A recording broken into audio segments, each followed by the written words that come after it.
ചന്ദ്രനെ പഠിക്കാൻ പരീക്ഷണങ്ങളും ഒരുക്കങ്ങളും നടത്തുകയാണ് ലോകം. ഭൂമിയുടെ വിശ്വസ്ത സുഹൃത്തായി നിൽക്കുന്ന രാത്രി സമയങ്ങളിൽ ആകാശത്തെ പ്രകാശിപ്പിക്കുന്ന ഉപഗ്രഹമായ ചന്ദ്രൻ ഇപ്പോൾ ചുരുങ്ങിക്കൊണ്ടിരിക്കുകയാണെന്നാണ് പുതിയൊരു പഠനം പറയുന്നത്. കഴിഞ്ഞ ഏതാനും കോടി വർഷങ്ങൾക്ക് മുമ്പ് ചന്ദ്രൻ നിശബ്ദമായി മാറ്റങ്ങൾക്ക് വിധേയമായിക്കൊണ്ടിരിക്കുകയാണെന്ന് അമേരിക്കൻ ബഹിരാകാശ ഏജൻസിയായ നാസ വെളിപ്പെടുത്തി. ജനുവരി 25-ന് നാസ പ്രസിദ്ധീകരിച്ച ജേണലിൽ ചന്ദ്രൻ 150 അടിയിലധികം ചുറ്റളവിൽ ചുരുങ്ങിയിരിക്കുന്നു. അതിന്റെ കാമ്പ് ക്രമേണ തണുത്തു വരുന്നതായും റിപ്പോർട്ട് ചെയ്തു. ഇത് തുടർച്ചയായി ചുരുങ്ങുന്നത് ഭൂചലനം പോലെ ചന്ദ്രന്റെ പ്രതലത്തിൽ ചലനങ്ങൾക്ക് കാരണമാകുന്ന തകരാറുകളിലേക്ക് നയിക്കുന്നു എന്നാണ് പറയപ്പെടുന്നത്. ഇത് മനുഷ്യ പര്യവേക്ഷണം ദുഷ്കരമാക്കുമെന്നും പറയുന്നുണ്ട്. തുടർച്ചയായ ഈ ചുരുങ്ങൽ ചാന്ദ്ര ദക്ഷിണ ധ്രുവത്തിന് ചുറ്റുമുള്ള ചില ഉപരിതല മാറ്റങ്ങൾക്ക് കാരണമായെന്നും പറയുന്നുണ്ട്.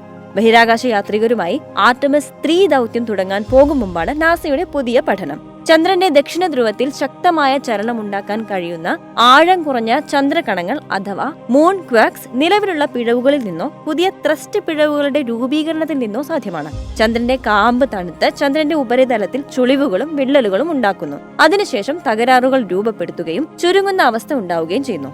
ചന്ദ്രന്റെ പുറന്തോടിൽ വ്യാപിച്ചിരിക്കുന്ന ആയിരക്കണക്കിന് താരതമ്യേന ചെറുതും വലുതുമായ ത്രസ്റ്റ് തകരാറുകൾ കണ്ടെത്തുന്നതിന് ഗവേഷകർ നാസയുടെ ലുണാർ റെക്കഗ്നൈസൻസ് ഓർബിറ്ററിലെ ക്യാമറയാണ് ഉപയോഗിച്ചിരുന്നത്.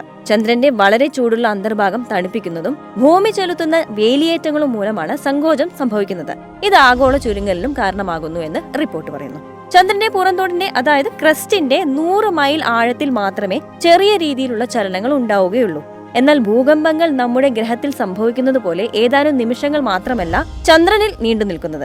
അവ മണിക്കൂറുകളോളം നീണ്ടു നിൽക്കും. എത്ര സമയമെന്ന് ഇപ്പോൾ നിർവചിക്കാൻ കഴിയില്ലെന്നും നാസ പറഞ്ഞു.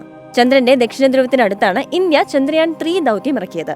വരും വർഷങ്ങളിൽ ആർടെമിസ് ബഹിരാകാശ യാത്രികരെ ഇറക്കാൻ നാസ ഇതേ പ്രദേശത്തെയാണ് ലക്ഷ്യമിടുന്നത്. എന്നാൽ ഈ മേഖലയിൽ ഉണ്ടാകുന്ന ചലനങ്ങളാണ് നാസ കൂടുതൽ പരീക്ഷണം നടത്താൻ കാരണം. ഈ പ്രദേശം ഭൂകമ്പം പോലെ മൂൺ ക്വാക്സ് പുറപ്പെടുവിക്കും എന്നുള്ളതും വർഷങ്ങൾക്ക് മുമ്പ് ഗവേഷകർ കണ്ടെത്തിയതാണ്.